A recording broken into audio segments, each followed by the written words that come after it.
Good morning, Albuquerque. We are here for a special occasion, and we are going to be signing the Crown Act legislation. And I'm so grateful to be here with the leaders who put this together, some like Torri Jacobus at the city, but mostly from our community who've been spearheading this effort locally and in the upcoming legislative session. So I'm going to keep my remarks really brief and let their voices be heard. But let me begin by just saying that, in Albuquerque, we know that people see us as a diverse place that should really lead the way on a number of issues when it comes to all things inclusion and race equity. And we also know that in Albuquerque, sometimes we can get a little complacent, and we can also not think through different aspects of our community that are often left out of a broader tricultural myth at times. But this act really applies to everyone in one way or the other, and I think that's also important to understand. It certainly is specific to discrimination in certain areas, but it's something we all need to be aware of and stand up against. And that's why we thought it was so important that this be an ordinance for the city of Albuquerque. So today we're signing the Crown Act, which is also an acronym that stands for Creating a Respectful and Open World for Natural Hair. And we're proud to continue this effort that we started in-house with our own workers when we made this administratively in the city of Albuquerque government, the sort of law of government, but now we're making it the law for the entire city. And so this ordinance prohibits discrimination based on racial and cultural attributes associated with hair types, styles, and headdresses. And this also, I think, is an important point just to echo the leadership team that we have at the city that really helped with this, from our CAO, Sarita Nair, who's in the room with us today, the woman in charge of the city, and also our Equity and Inclusion Director, Michelle Melendez, who worked on this. And with us today, our Civil Rights Officer, Torri Jacobus. There's also many others who helped with this. But fundamentally, this is a community-driven bill, and it's been something that has been pushed and championed for many years, even before I was in this position. And some of those folks are going to speak today. But the other champion, of course, is on City Council. We're joined by our City Councilor Lan Sena, who is the sponsor of this bill and continues to fight for all things, including social justice. And so I'm going to hand it over to City Councilor Lan Sena. Thank you for that, Mayor. Again, I'm City Councilor Lan Sena. I want to first thank Agustin Leon Sainz, who is not able to be here today. He's the youth that brought this to my attention and to the attention of our community members. I also want to thank Nicole Rogers, who's here with us today, who spoke at public comment during City Council and shared her own personal story, as well as Kiana, who's here to also give remarks in her own experience of how this ordinance could impact her life. Again, I am proud to endorse and have voted in favor of this ordinance. Black women are 1.5 times more likely to be sent home from the workplace because of their hair. Black women's hair is 3.4 times more likely to be perceived as unprofessional. Black women are 30% more likely to be made aware of formal workplace appearance policies compared to their non-Black peers. These disturbing facts come from the study from the Crown Coalition. The Crown Act will help Albuquerque do its part to close the racial wage gap. Closing the Black wage gap could have added $2.7 trillion in income, or 0.2% to GDP per year. Albuquerque's economy could have been more than $10 billion stronger in 2014 if the city's racial gap in income had been closed. This ordinance is a critical step in closing that wage gap. It's also a critical step in bringing the city towards closer to equity and inclusion for our families and eliminating this tricultural myth.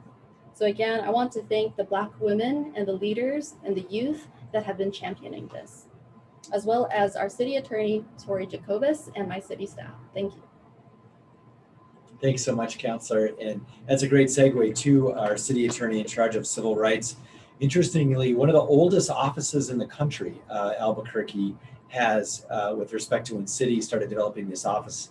But we've really, I think, resuscitated it, breathed new life into it, and have taken a very aggressive posture when it comes to civil rights. And it's because, in many parts, of the leadership of Torri Jacobus.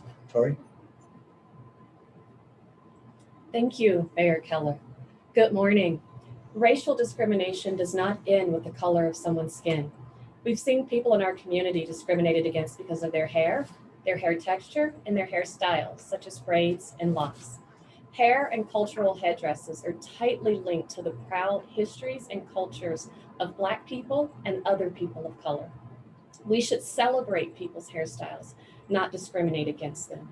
The Crown Act ordinance will further strengthen our city's anti-discrimination laws and will allow all members of our community to pursue educational and economic opportunities with no risk of harm to their physical self, physiological self, emotional self, or economic well-being.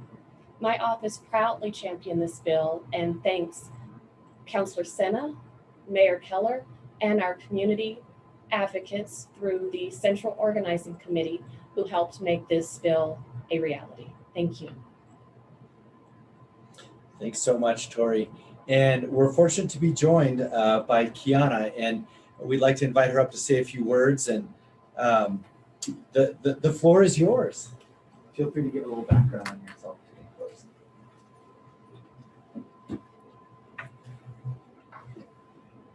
My name is Kiana Sanchez Rodarte. I'm a proud Afro-Latina, native New Mexican, and a graduating senior aspiring to be a human rights attorney. I've attended predominantly white schools and was a competitive gymnast for 9 years. I guess you could say I struggled with Eurocentric beauty standards in school and sports. Up until a couple years ago, I kept my hair straightened so it would be more manageable. I started to wear my hair naturally and it took some time to get back. I faced criticism ranging from microaggressions and critical stares from coaches and judging.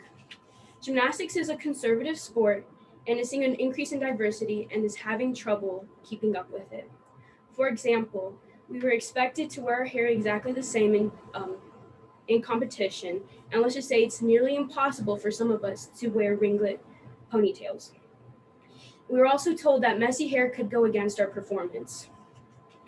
In each instance, I had the confidence to hold my head high and stand up for myself from support at home. But I've been inspired to do more with my education in ethnic studies and law. I searched for community at school, and when I didn't find one, I helped create one. A fellow student and I recreated a Black Student Union for a safe space for students of color and allies to discuss issues, concerns, and solutions. I am proud to join the Central Organizing Committee that is pushing this legislation.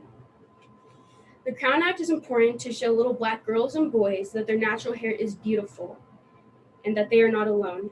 Discrimination of any kind is not unacceptable and not to be tolerated. Our differences should not only be accepted, but should be celebrated. I'm proud to be from a hometown that believes it too. Thank you.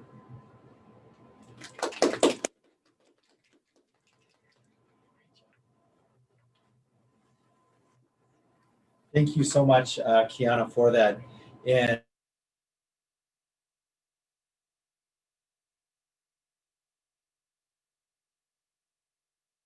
just make sure, let me just pause for a moment, make sure that all of Kiana's words came through.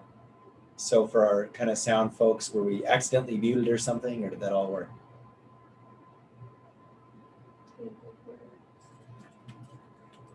Let's do this. We will, if it didn't, we'll redo it. And in the meantime, I'm going to go ahead and sign the bill. And so we'll double check on that. And and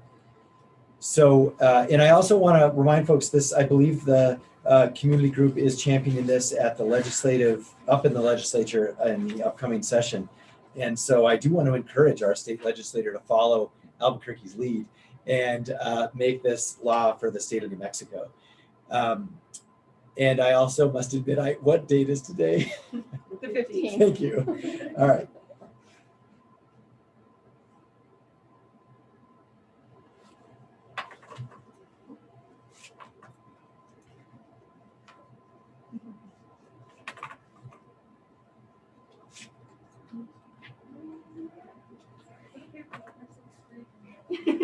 All right. Yeah, you gotta cheer for everyone. I do nothing. Yeah. It's good to know these pens still work. We haven't used them in a while.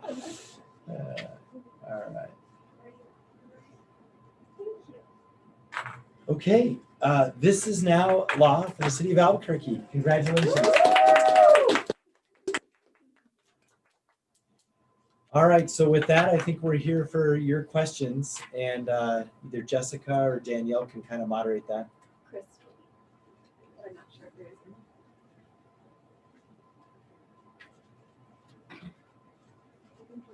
Doesn't look like there's any. If you guys want one. Okay. I think we're good there. No questions. No questions. Okay, all right. Thank you, and again, congratulations, everybody. Have a great weekend.